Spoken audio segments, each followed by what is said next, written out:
Media का एक और मुलाजिम जान से गया। फहीम मुगल गुर्बत, बेरोजगारी और कर्ज का बोझ बर्दाश्त ना कर सका।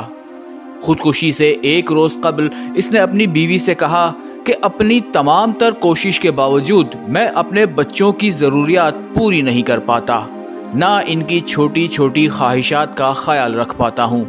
नौकरी गई तो रक्षा चलाया, मगर इससे भी इतनी कमाई नहीं हो पाती। हर जगह अपनी सीवी लेकर जाता हूँ, इंटरव्यू देकर आता हूँ, मगर मुझे बस यही जवाब मिलता है कि अभी हालात आपके सामने हैं। 35 साला फहीम मुगल कराची के एक बड़े अखबार में डिजाइनिंग का काम करता था। इसे वहां काम करते हुए 3 साल हो चुके थे कि अचानक 8 माह कबल इसे नौकरी से निकाल दिया गया।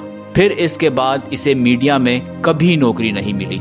फहीम ने एक दोस्त से पुराना रक्षा कर्ज पर लिया कि कम से कम बच्चों का पेट तो पाल सके।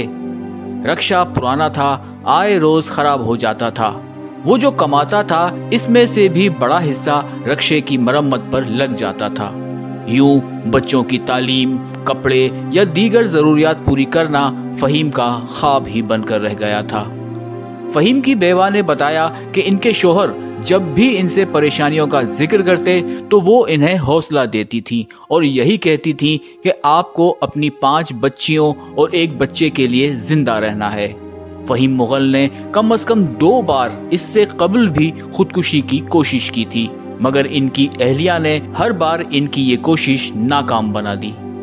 बेवा के मुताबिक इन्हें शक था कि फहीम जहनी तौर पर बहुत डिस्टर्ब हो चुके हैं, तो वो इन्हें एक माहिर डॉक्टर के पास लेकर गई, जिसने इन्हें जहनी दबाव से बाहर निकालने के लिए इनकी काउंसलिंग भी की। फहीम ने बच्चों को स्कूल में दाखिल कराने के लिए बैंक से 60,000 का कर्ज लिया था, मगर वापसी मुमकिन नहीं रही थी। घर चलाने के लिए बहन से भी कर्ज लिया था। आमदनी का मुनासिब जरिया ना होने के बाइस इसे हर जरूरत के लिए कर्ज लेना पड़ता था, मगर इसे चुकाने के लिए इसके पास पैसे नहीं थे। वो अपने दोस्त को रक्षा के पैसे भी अदा नहीं कर पा रहा था और यही चीज इसे अंदर ही अंदर खाए जा रही थी। आखिरी रोज घर में बच्चों के दूध के पैसे भी नहीं थे। उस आखिरी रात सोने से कबल एक बार फिर फहीम ने अपनी अहलिया से मुश्किलात का जिक्र छेड़ दिया और कहा कि जब बच्चों के लिए कुछ नहीं कर पा रहा तो ऐसे जीने का क्या फायदा। समझाने पर फहीम ने अहलिया के सर पर हाथ रखकर कसम खाई कि वो अपने आप को कोई नुकसान नहीं पहुंचाएगा, लेकिन उसी रात उसने फंदा लगाकर खुदकुशी कर ली। रात को उठकर देखने पर पता चला कि फहीम ने खुद को फंदा लगा लिया है। इसे फौरन रक्षे में डालकर अस्पताल ले जाया गया, मगर ये वही फहीम का रक्षा था जो बार बार खराब हो जाता था। उस रात भी यही हुआ। रास्ते में रक्षा खराब हो गया और यूं फहीम को अस्पताल पहुंचाने में देर हो गई।